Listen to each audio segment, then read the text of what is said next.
Total na gala ang hanap? Kamusta naman ang sobrang linaw ng ilog sa halagang 50 pesos? Ito ang Bagsit River. 14 na kilometro mula sa highway ang kailangan lakbayin para marating ito. Nakatago man, kitang-kita naman ang linaw ng tubig.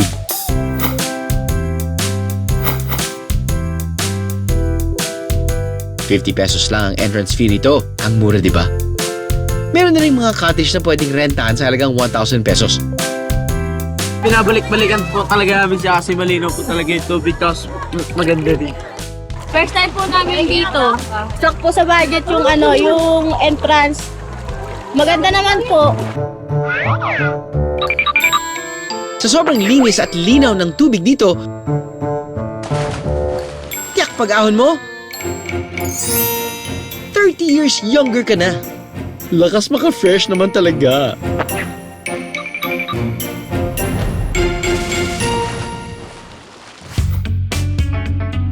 Kapag usaping Zambales, syempre di mawawala ang kanilang sikat na beaches. Kamakailan lang, naging viral online ang parting ito ng Zambales. Yung true dagat o dagat ng tao? Kung bet na mas solo ang beach.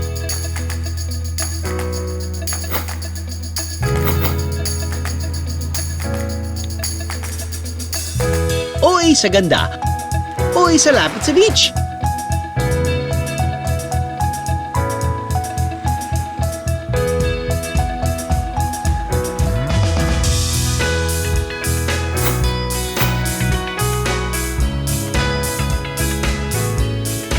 Kompleto na rin dito ang amenities gaya ng common kitchen at dining area, swimming pool, at shower area. Kapag nasa beach, masarap kumain ng seafood. Ino-offer din ng resort ang boodle fight na swak for the fam o barkada.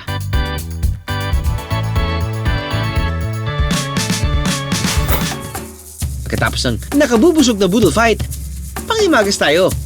Ang isa sa pinakamatamis na mangga sa buong Pilipinas. Dito sa Zambales matitikman. Pero bago yan, mangga challenge muna tayo, Bieros.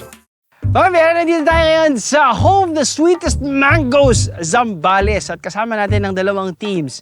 Ang visiting team, Team BND with Ara and Elgin. At syempre ang home team, si Ron, pati si Christian. Palakpakan naman dyan. Simple lang naman ng mechanics.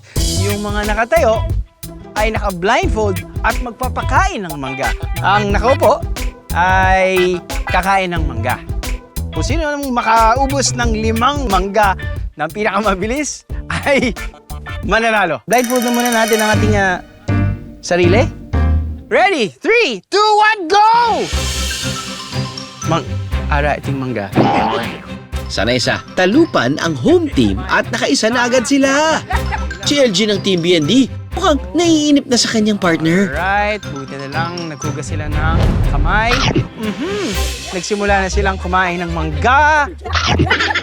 Bakit nakabahan ng kamay ni Christian? Hindi naman siya yung kumakain. Okay, buti na lang ang pinakamalapit na ospital ay sa Subic pa. Very good. Ang home team nag-umpisa naman sa kanilang pangatlong piraso.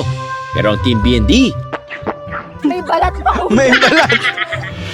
Mangga at hindi daliri ang kakainin, okay? at tatapusin ang kanilang pangatlong mangga. Very good. Up. Oh, wow. Giggle match, guys. Okay, from the looks of it, mukhang nangunguna ang Team BND. Bibilisan kaya ng Team Zambales. Huling mangga na ng Team BND. Kaso, Ay, nahulog! Nahulog! Nahulog yung mangga. Patay. Patay ka ngayon. Nahulog yung mangga. Kuya, may lupa. Yan.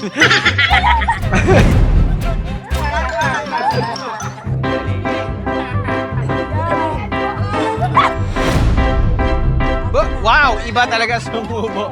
habang nagkakagulo ang Team BND, humahabol na ang Team Zambales. Sino kaya magwawagi? Sumubo. Tapos na ba? Okay, check na muna natin. Check muna natin ang home team. Wow. May mga dagang dumaan ba dito? Ha? Kita mo Okay, ha? Oo. lupa I'm so sorry. Pero ang nanalo ay Team Zambales! Nainggit ako sa mga nilafang niyong mangga, ha? Ako naman ang susubok sa tamis na ipinagmamalaki ng manggang Zambales. Sige sir, ano po yung nasa harapan natin? We measure the sweetness of our fruits here in the farm. Okay. This scope is called the refractometer, Okay. and then we put the juice of the mangoes here, Okay. and then you look at the scope, and then there's a meter that will tell you the Brix level That's the unit of measurement, parang gano'n. of the sugar. Normally, our mangoes, the lowest that we get is around 18 Brix. 18 bricks. 18. What is the highest? The highest we got is 24. Putol pa levels yon. Bago natin kunin ang sweetness level, tikman muna natin ang kanilang mangga. Pwede kong hulaan, sir? Sige.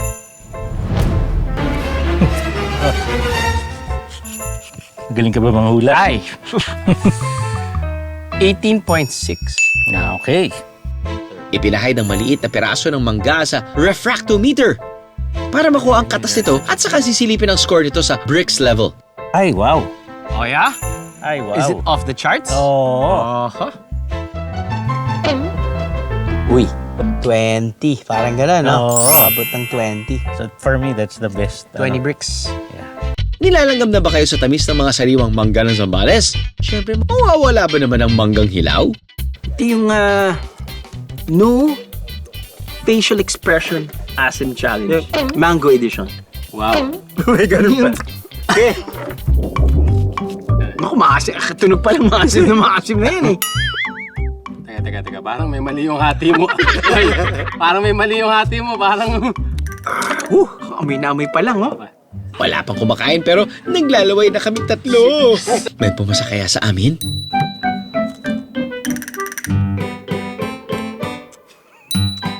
Palit na kayo ng ng brand, ng variation ng mangga. Oh, masyado matamis. Wala eh. Wala? Wala na bang iba? Hindi ko to, sir. Wala nga. Anong wala? Walang lasa? Walang anong wala? Wala. Wala ka Parang pa ako lasa. kumain ng yung chichirya. Wow. Ay, ikaw naman, bro. Ano Jeff, papatalo ka ba? Wow. Wala naman ako naamoy. Kunwari, naamoy ko pa. Pero, sige.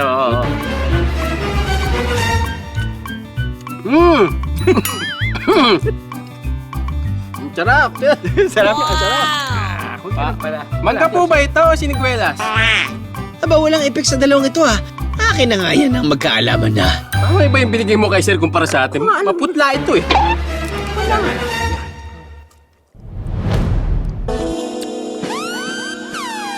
Ite, parang kang dinadaya. Palagi kang hindi ka na nga. Dinadaya ka pa ba? Tingin mo naman.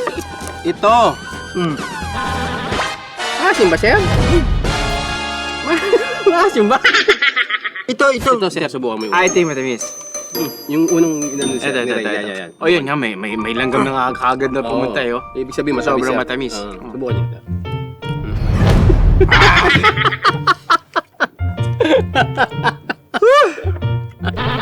Diba? Tamis, no? Okay na tayo. Okay. Wala, epic fail ako sa challenge na ito. Pero ang manggang hilaw, hindi lang para sa naglilihi.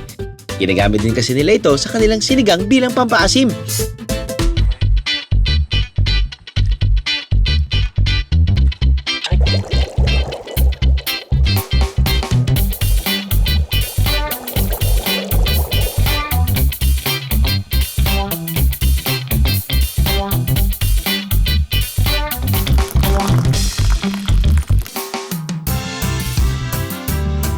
Ito yung ginamit nilang pampaasim dito, hindi sampalo kundi mangga.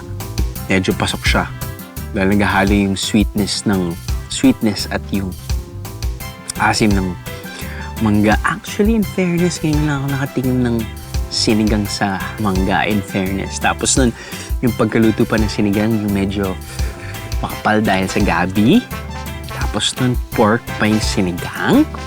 Tapos nun, ang dami pang okra. Oh, perfectly cooked okra. Oh my God!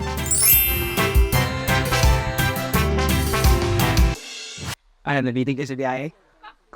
on. All you gotta do is just subscribe to the YouTube channel of GMA Public Affairs and you can just watch all the Behind the Show episodes all day, forever in your life. Let's go. Yeehaw!